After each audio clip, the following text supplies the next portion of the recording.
Bienvenidos a la capacitación Ética, Deberes y los Derechos Humanos del Servidor Público. So if you want to change the world, start off by making your bed.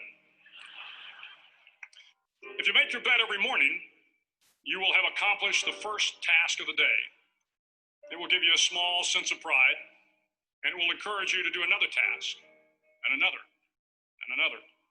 And by the end of the day, that one task completed will have turned into many tasks completed. Making your bed will also reinforce the fact that the little things in life matter.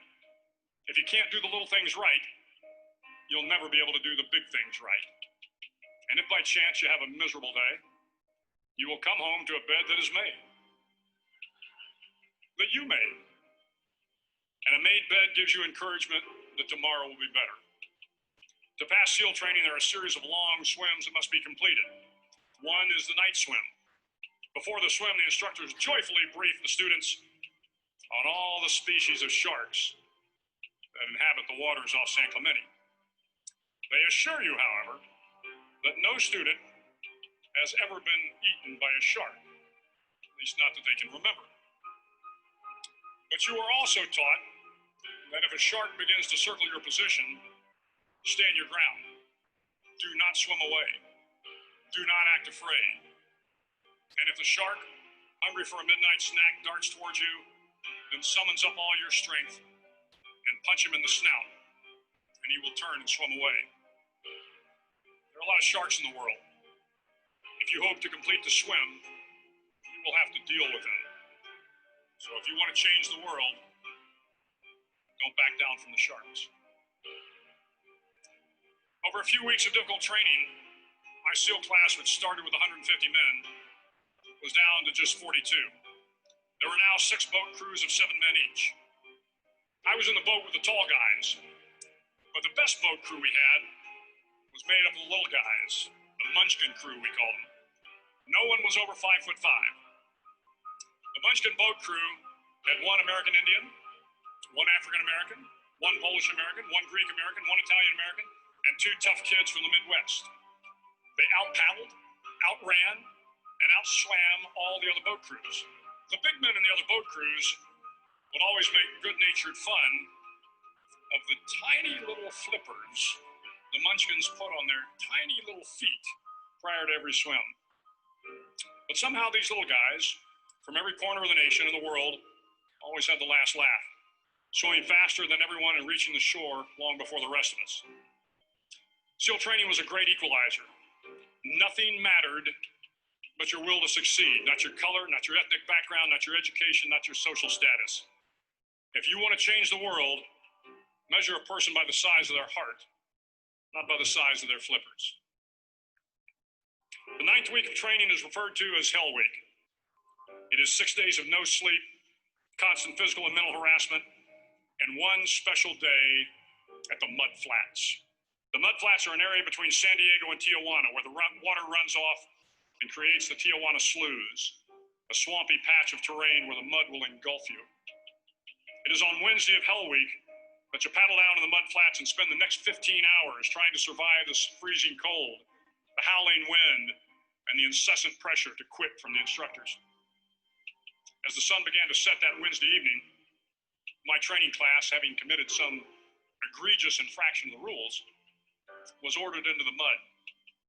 The mud consumed each man till there was nothing visible but our heads. The instructors told us we could leave the mud if only 5 men would quit.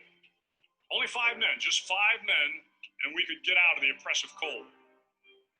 Looking around the mud flat, it was apparent that some students were about to give up. It was still over 8 hours till the sun came up. 8 more hours of bone-chilling cold. The chattering teeth and the shivering moans of the trainees were so loud, it was hard to hear anything. And then one voice began to echo through the night. One voice raised in song. The song was terribly out of tune, but sung with great enthusiasm. One voice became 2, and 2 became 3, and before long, everyone in the class was singing. The instructors threatened us with more time in the mud if we kept up the singing, but the singing persisted, and somehow the mud seemed a little warmer, and and the wind a little tamer, and the dawn not so far away. If I have learned anything in my time traveling the world, it is the power of hope. The power of one person, a Washington, a Lincoln, King, Mandela, and even a young girl from Pakistan, Malala. One person can change the world by giving people hope. So if you want to change the world, start each day with a task completed. Find someone to help you through life. Respect everyone. Know that life is not fair and that you will fail often. But if you take some risks, step up when the times are the toughest, face down the bullies, lift up the downtrodden, and never, ever give up. If you do these things, the next generation and the generations that follow will live in a world far better than the one we have today. And what started here will indeed have changed the world for the better. ¿Cómo cambiar el mundo como servidores públicos? Como servidores públicos y como las personas especiales que somos, vamos a cambiar el mundo haciendo pequeños cambios en lo local que tengan gran impacto en lo global. Nuestro temario del día de hoy, ética y deberes del servidor público.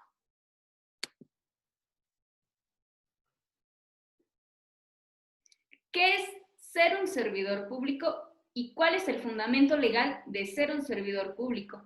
El artículo 108 constitucional dice que se considera servidor público a los funcionarios o empleados que manejen recursos económicos de la administración pública. Lo que quiere decir es que todas las personas que tengan un cargo o comisión de cualquier naturaleza y que su sueldo venga del Tesoro Nacional serán considerados servidores públicos. Ahora bien, los servidores públicos nos regimos por un marco normativo que tenga mecanismos que aseguren la prevención y el combate de la corrupción en un sistema nacional anticorrupción que tiene la Ley General de Responsabilidades Administrativas, la Secretaría de la Función Pública en el Poder Ejecutivo Federal y el Tribunal Federal de Justicia Administrativa, así como reformas y leyes como el Código de Conducta Individual de cada institución y como los órganos constitucionales autónomos. Pero ahora bien, ¿para qué sirve un código de conducta? Bueno, pues un código de conducta nos va a servir para conocer las reglas de integridad para el ejercicio de estas funciones, para favorecer y poner en marcha acciones permanentes que guíen nuestro comportamiento ético. Este código de conducta va a regir la actuación de todos los servidores públicos. Y tenemos también estos mecanismos para prevenir actos u omisiones, que son las quejas y denuncias, la verificación de estas quejas y denuncias, haciendo auditorías internas, haciendo auditorías externas, en comités internos, en visitadurías y las quejas y denuncias de la ciudadanía, así como la participación que la ciudadanía tiene y las sanciones penales y el control externo. Ojo aquí, porque recordemos que como servidores públicos tenemos la obligación de conocer los contenidos de este código de conducta. Y si nosotros llegamos a no cumplir con nuestro empleo, cargo o comisión y tenemos una conducta inapropiada, podemos ser sancionados. Y las sanciones van desde sanciones económicas hasta la prisión. Y recordemos que la omisión no exime la culpa. Ahora bien, el Código de Conducta para los servidores públicos del Gobierno del Estado, que orienta la actuación en la prestación de todos los servicios que nosotros damos, en la conducta de nuestros quehaceres diarios y en las funciones y actividades propias de cada área. Nosotros, como servidores públicos, somos un conjunto de engranes. ¿Y qué pasa cuando alguien llega a tener una conducta inapropiada? Pues no van a decir, Juan Pérez se equivocó, van a decir, en tal lugar, en tal asociación, en tales funcionarios no están haciendo bien su trabajo. Entonces, no solo la mente va a ser Juan Pérez, vamos a ser todos. ¿Por qué? Porque trabajamos en conjunto. Y como esos engranes, si uno de nuestros engranes falla, empezamos a fallar todos. ¿Cuál es el objetivo de la ética y cuál es el objetivo de la moral? Bueno, pues hacer la práctica del bien en todas sus dimensiones, con honradez, con cortesía, con honor, siempre rigiéndonos por las normas morales. El cumplimiento de esto nos va a poder permitir tener un ambiente lleno de respeto, un ambiente solidario, un ambiente en donde prevalezca la equidad de desarrollo, que esté libre de cualquier forma de violencia y de discriminación tanto al interior como a su exterior. También nos va a ayudar a poder promover y a difundir una cultura laboral que se base en el conocimiento y en el respeto de los derechos humanos y procurar en todo momento dar un mejor trato a todas las personas, a todos esos usuarios de información o de servicios que acudan con nosotros, así como impulsar el desarrollo y el respeto por la inclusión de todas las personas. Tenemos principios constitucionales. Estos principios constitucionales vienen marcados la austeridad, no utilizar los recursos en provecho propio o en provecho para personas o terceros allegados a nosotros. La racionalidad, evitar el uso abusivo, la sustracción, la destrucción o el ocultamiento de estos recursos. La eficiencia y la eficacia, que van muy de la mano, siempre mejorando, siempre dar un mejor desempeño en el ámbito de nuestro trabajo. Siempre ser honestos, trabajar con rectitud e integridad. Y sobre todo, apegarnos a la legalidad de los ordenamientos jurídicos que rigen la función pública, siendo honrados y no utilizando nuestro cargo para tener provechos. Y sobre todo, siendo leales. ¿Por qué? Porque nosotros tenemos confianza, la confianza que el Estado está depositando en nosotros, nosotros tenemos que darle lealtad a esta confianza, así como ser imparciales y actuar sin preferencias o privilegios en ninguna de las organizaciones y con ninguna persona. Los valores del servidor público. Un servidor público debe de tener interés público y siempre buscar la máxima atención de las necesidades y las demandas que la sociedad tiene. Tiene que tener respeto y dar un trato digno y cordial a todas las personas sin distinción alguna. Tiene que tener respeto a los derechos humanos en el ámbito de su competencia y de sus atribuciones. Tiene que tener igualdad y no discriminación para prestar un servicio a todas las personas sin distinción alguna. Tiene que tener una perspectiva de equidad de género que garantice que tanto hombres como mujeres pueden acceder a las mismas condiciones, a las mismas posibilidades y a las mismas oportunidades. Un entorno cultural y ecológico en el desarrollo de todas estas actividades para poder evitar la afectación del patrimonio cultural. Ser íntegros y actuar siempre de manera congruente con los principios que debemos de observar en el desempeño de nuestro empleo. Trabajar en equipo, cooperar con los demás para poder llegar y cumplir con nuestras metas. Y ser líderes, ser esa guía y ese ejemplo ético para los demás. Ser transparentes y proteger los datos personales que están bajo nuestra custodia y rendir cuentas, informar, explicar y justificar las decisiones y acciones que nosotros estemos tomando. Ahora bien, respeto y justicia. Profeso el respeto por los derechos, libertades y cualidades inherentes a toda persona. ¿Qué debe de hacer un servidor público y qué no debe de hacer un servidor público? Un servidor público debe de conocer, cumplir y respetar ordenamientos jurídicos para que de esta manera podamos proporcionar una justa y respetuosa prestación del servicio, sin distinción alguna. ¿Y qué no debemos de hacer? No debemos de permitir que la normatividad se aplique para proporcionar acciones discrecionales o aquellas que afecten el desempeño de las áreas. No debemos de participar tampoco en la tramitación de estas, ni actuar negligentemente con respecto al desperdicio de los materiales de la oficina, ya sea el agua, la energía eléctrica o el mal uso del equipo y los demás recursos que nosotros tenemos. Tenemos También los antecedentes de los derechos humanos. ¿Qué son los derechos humanos? Los derechos humanos son aquellos derechos que tiene cada hombre y cada mujer por el simple hecho de serlo, por el simple hecho de haber nacido, y que están vinculados directamente con la dignidad humana, que la dignidad humana es el valor que tiene cada persona. Estos derechos humanos se dividen en dos partes.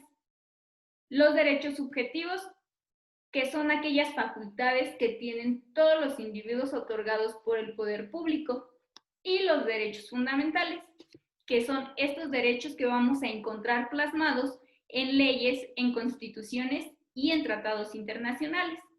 Por ejemplo, la Constitución Política de los Estados Unidos Mexicanos, la Declaración Americana de los Derechos y Deberes del Hombre y el Pacto de San José de Costa Rica, que son algunos de los pactos en donde nosotros podemos encontrar estos derechos. Los principios de los derechos humanos nos dice que son universales, lo que quiere decir es que son para todas las personas sin distinción alguna y que son indivisibles. Estos no se pueden separar, lo que también quiere decir que son interdependientes. Cada derecho humano depende de otro. Y mucho ojo, porque si nosotros violentamos un derecho humano, es posible que estemos violentando todos y que son progresivos. Lo que quiere decir que se relacionan no solo con la prohibición de regresividad, sino que son fundamentales y que también tenemos la obligación positiva de estarlos promoviendo de manera progresiva y gradual. No a la discriminación y estereotipos. ¿Qué es discriminar? Discriminar quiere decir dar un trato distinto que le genere una desventaja o que le restrinja un derecho a aquella persona que lo recibe.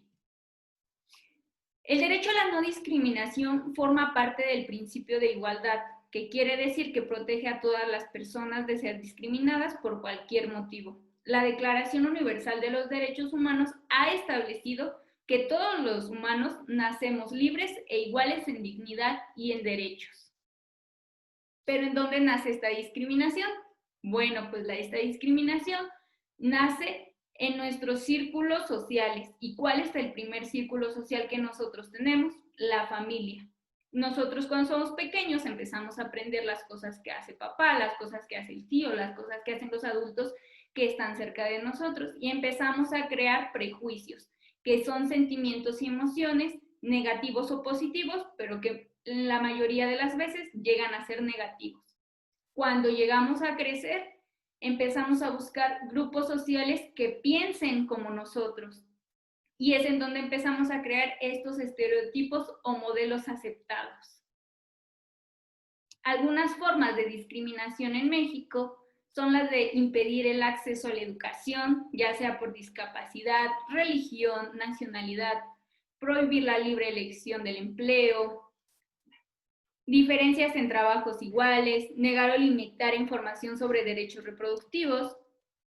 Y los grupos vulnerables en México son las personas con discapacidad, las personas adultas mayores, los niños, las niñas y los jóvenes, las personas con VIH, las personas no heterosexuales, las personas que tienen una identidad de género diferente a la de su nacimiento, las personas migrantes y las personas refugiadas. Como lo estamos viendo, la discriminación se origina en estas distintas relaciones sociales y en todos los contextos y en todos los niveles a través de la formación de estos estereotipos y prejuicios que venimos replicando de generación en generación y que están estrechamente vinculados con los discursos de poder o discursos dominantes. It's easy to put people in boxes. There's us, and there's them. The high earners, and those just getting by. Those we trust, and those we try to avoid. There's the new Danes, and those who've always been here. The people from the countryside, and those who've never seen a cow. The religious, and the self-confident. There are those we share something with, and those we don't share anything with. Velkommen. Jeg kommer til at stille jer nogle spørgsmål i dag. Nogle af dem kan godt være lidt personlige, men jeg håber, I vil svare ærligt på dem. Hvem herinde i rummet var klassens klovn?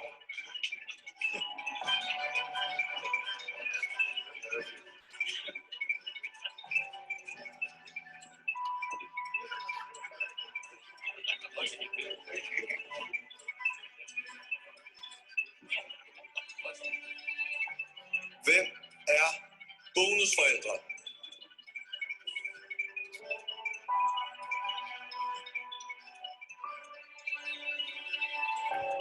And then suddenly, there's us. We who believe in life after death. We who've seen UFOs. And all of us who love to dance. We who've been bullied.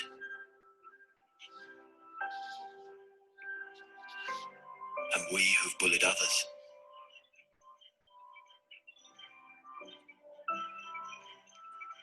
And then there's us, the lucky ones who've had sex this past week. We who are broken-hearted. We who are madly in love. We who feel lonely.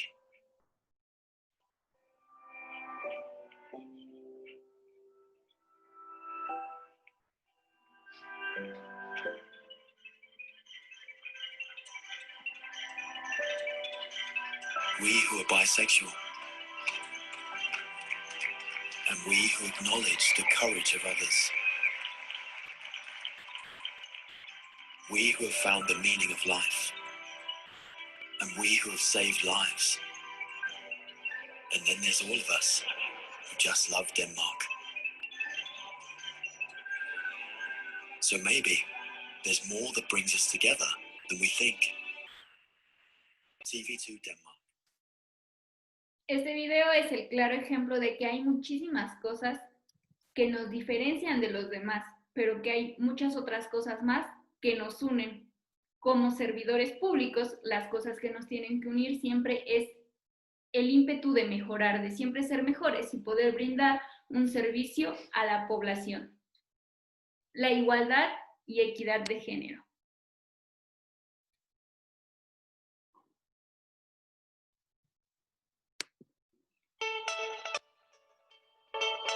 El índice de paridad de género describe los valores de mujeres a hombres para un indicador dado, relacionado con un objetivo de igualdad de género. No es solo un concepto numérico, pero los números sí importan. Cuando hablamos de paridad de género en el lugar de trabajo, significa obtener un puntaje de 50-50 en todo tipo de contratos. Esto implica que el género deje de ser un factor a la hora de entrar al mercado laboral. Hoy, en nuestra región, los hombres participan 24 veces más que las mujeres en el mercado laboral de zonas urbanas. La OPS está sentando las bases hacia la igualdad de género. Estamos comprometidos a trabajar juntos para cerrar esta brecha.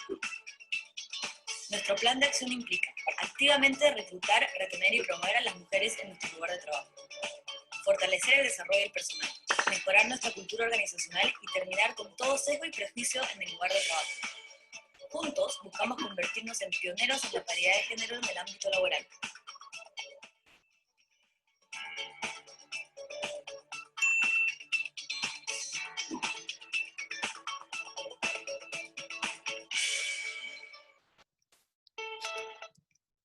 Ahora, ¿qué es el género? El género es aquel conjunto de atributos y valoraciones que da la sociedad a los hombres y a las mujeres al momento de nacer. Son aquellas funciones, comportamientos, actividades que la sociedad dice que hace un hombre y hace una mujer. El género nos permite analizar las prácticas y roles que desempeñamos tanto las mujeres como los hombres y nos ayuda a poder entender cómo se empiezan a producir estas relaciones de género, explicando los discursos de la feminidad y la masculinidad, así como el origen de la violencia y la desigualdad entre hombres y mujeres. La igualdad y la equidad de género se reafirma y se establece en la Carta de las Naciones Unidas, que dice que la fe en los derechos fundamentales, en la dignidad y el valor de la persona humana, en la igualdad de los derechos de hombres y mujeres de las naciones grandes y pequeñas, y en la Declaración Universal de los Derechos Humanos, que dice que todos los seres humanos nacemos libres e iguales en dignidad y en derecho. La discriminación de género es toda aquella distinción, exclusión o restricción que se basa en estereotipos y creencias de género y que anulan el reconocimiento o el ejercicio de los derechos humanos de la persona a la que estemos discriminando. Se trata de una práctica que tiene raíces culturales muy profundas y socialmente extendidas. La lógica de este funcionamiento se halla en la expresión sistemática del menosprecio y la invisibilización del papel de las mujeres y sus aportes y demandas en la sociedad. ¿Cuáles son los factores que atribuyen a esta desigualdad de género? Bueno, pues son los roles y estereotipos de género, son los prejuicios, la discriminación, la violencia y el abuso de poder. ¿Pero qué es un prejuicio? Un prejuicio es hacer un juicio de valor o dar una opinión que generalmente es desfavorable sobre una persona. Este juicio establece a partir de las razones superficiales y elabora argumentos incompletos. La consecuencia de estos prejuicios va a ser el rechazo de quienes se consideren diferentes y vamos a cambiar completamente la contextualización de esta palabra, porque ahora diferente se va a convertir en desigual. Y lo vamos a empezar a calificar como lo distinto, lo malo, lo inadecuado, lo anormal, lo inaceptable y lo equivocado. Existen 6 instrumentos internacionales en favor de la igualdad entre hombres y mujeres. La Carta de las Naciones Unidas, que dice que el principio de igualdad de derecho entre hombres y mujeres queda consagrado. Y la Declaración Universal de los Derechos del Hombre, que también menciona el principio de igualdad, pero prohíbe toda forma de discriminación basada en el sexo. La Convención de los Derechos Políticos de las Mujeres propone poner en práctica este principio de igualdad de los derechos entre hombres y entre mujeres, así como el enunciado en las Cartas de las Naciones Unidas. La Convención Internacional sobre la Eliminación de todas las formas de discriminación racial, que propone una política encaminada a poder eliminar toda esta discriminación racial en todas sus formas y promover el entendimiento entre las razas.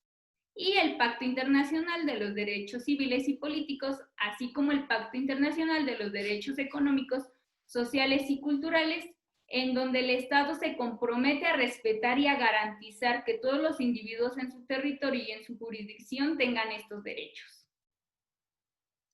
Ahora, la CEDAW, que es la Convención sobre la Eliminación de todas las formas de discriminación contra la mujer, dice que la discriminación contra las mujeres viola, dificulta, constituye y entorpece el pleno desarrollo de las posibilidades que tiene una mujer para poder prestar servicios tanto a su país como a la humanidad en general. Entonces, lanza la Recomendación General número 25, que tiene 3 obligaciones fundamentales para eliminar esta discriminación contra las mujeres. Garantiza que las mujeres no sean discriminadas, ni directa ni indirectamente, ni en el ámbito público ni en el ámbito privado. Mejora la situación de facto de las mujeres adoptando políticas y programas que sean eficaces, así como hace frente a las relaciones prevalecientes entre mujeres y hombres.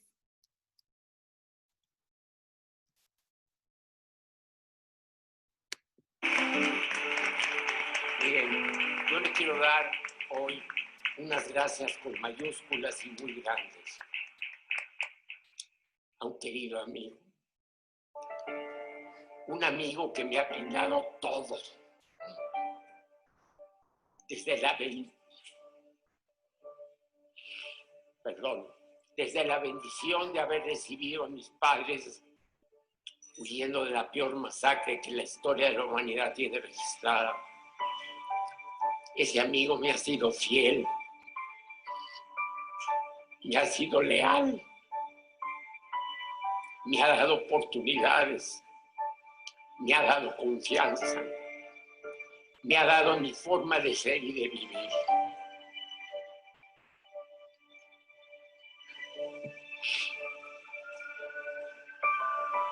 Ese querido amigo se llama México.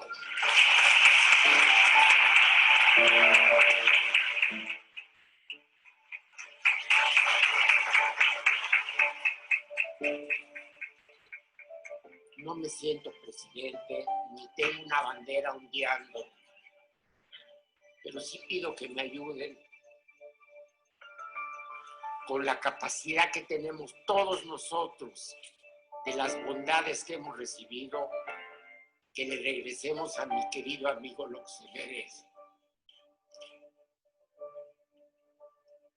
Y pedirles para acabar de una manera muy simbólica, pero muy alegre, que me ayuden a gritar un viva. ¡Viva México!